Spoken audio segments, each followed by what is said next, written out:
Une chose paraîtrait concilier tout, ce serait de démontrer que la vertu enveloppe analytiquement le bonheur.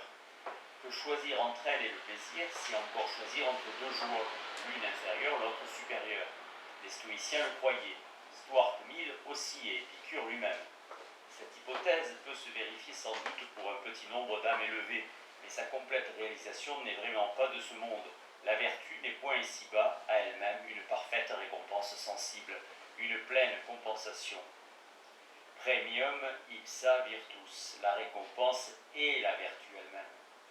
Il y a peu de chances pour qu'un soldat qui tombe frappé d'une balle aux avant-postes éprouve dans le sentiment du devoir rempli une somme de jouissance équivalent au bonheur d'une vie entière. Reconnaissons-le donc, la vertu n'est pas le bonheur sensible. Bien plus, il n'y a pas de raison naturelle, et il n'y a pas non plus de raison purement morale pour qu'elle le redevienne plus tard. Aussi, lorsque certaines alternatives se posent, l'être moral a le sentiment d'être saisi dans un engrenage. Il est lié, il est captif du devoir, il ne peut se dégager et n'a plus qu'à attendre le mouvement du grand mécanisme social ou naturel qui doit le broyer. Il s'abandonne, en regrettant peut-être d'avoir été la victime choisie. La nécessité du sacrifice, dans bien des cas, est un mauvais numéro. On le tire pourtant, on le place sur son front, non sans quelque fierté, et on part. Le devoir à état aigu fait partie des événements tragiques qui fondent sur la vie. Il est des existences qui y sont presque échappées. On les considère généralement comme heureuses. Si le devoir peut ainsi faire de réelles victimes, ces victimes acquièrent-elles des titres exceptionnels à une compensation sensible, des titres au bonheur sensible supérieur à celui des autres malheureux, des autres martyrs de la vie? Il ne le semble pas. Toute souffrance, involontaire ou voulue, nous apparaît toujours comme appelant une compensation idéale, et cela uniquement parce qu'elle est une souffrance. Compensation, c'est-à-dire balancement, est un mot qui indique un rapport tout logique et sensible, nullement moral. De même, pour les mots de récompense et de peine qui ont le même sens. Ce sont des termes de la langue passionnelle transportés mal à propos dans la langue morale. La compensation idéale des biens et des mots sensibles est tout ce qu'on peut retenir des idées vulgaires sur le châtiment et la récompense.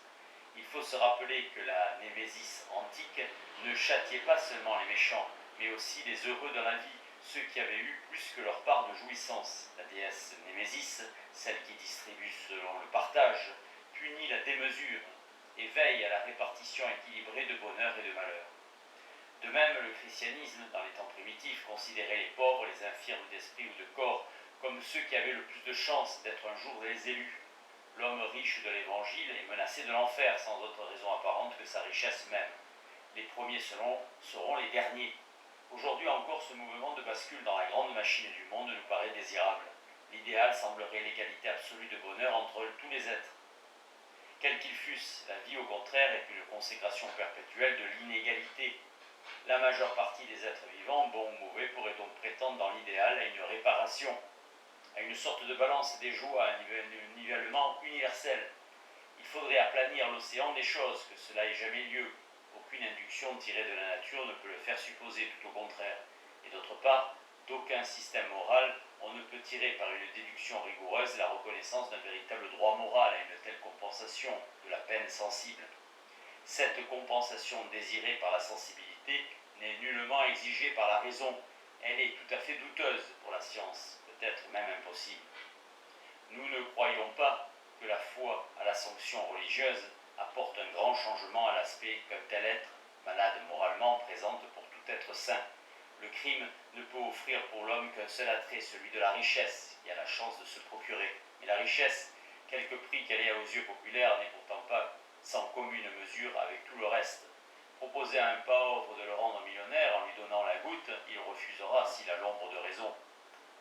Proposez-lui d'être riche sous la condition d'être bancal ou bossu, il refusera probablement aussi, surtout s'il est jeune. Toutes les femmes refuseraient. La difficulté qu'on éprouve à recruter certains États, même bien rétribués, comme celui de Bourreau, montre encore qu'aux yeux du bon sens populaire, l'argent n'est pas tout. S'il était tout, nulle menace religieuse ne pourrait empêcher l'assaut universel donné aux richesses. Je connais des femmes et aussi des hommes qui refuseraient une fortune s'il fallait l'acquérir dans l'état de boucher, tant sont fortes certaines répugnances, même purement sentimentales et esthétiques. L'horreur morale du crime, puissante dans la généralité des cœurs, que toute autre répugnance nous écartera donc toujours des criminels, quelles que soient les perspectives de l'au-delà de la vie. Cette horreur ne sera que plus forte lorsqu'au sentiment habituel de haine, de colère et de vengeance que nous cause la présence d'un criminel, se sera substitué par degré le sentiment de la pitié. De cette pitié que nous éprouvons pour les êtres inférieurs ou malvenus, pour les monstruosités inconscientes de la nature. Le seul élément respectable et durable dans l'idée de sanction, ce n'est ni la notion de peine, ni celle de récompense. C'est la conception du bien idéal, comme devant avoir une force suffisante de réalisation pour s'imposer à la nature, envahir le monde entier. Il nous semblerait bon que l'homme juste et doux eût un jour le dernier mot dans l'univers. Mais ce règne du bien que l'humanité rêve n'a pas besoin, pour s'établir, des procédés de la royauté humaine. Le sentiment moral peut se considérer lui-même comme devant être la grande force et le grand ressort de l'univers. Cette ambition de la moralité à envahir progressivement la nature, par l'intermédiaire de l'humanité, est ce qu'il y a de plus élevé dans le domaine philosophique. C'est aussi ce qu'il y a de plus propre à entretenir l'esprit de prosélytisme. Nul mythe n'est si nécessaire pour exciter l'ardeur du bien et le sentiment de l'universelle fraternité. Ce qui est grand et beau se suffit à soi-même, porte en soi sa lumière et sa flamme.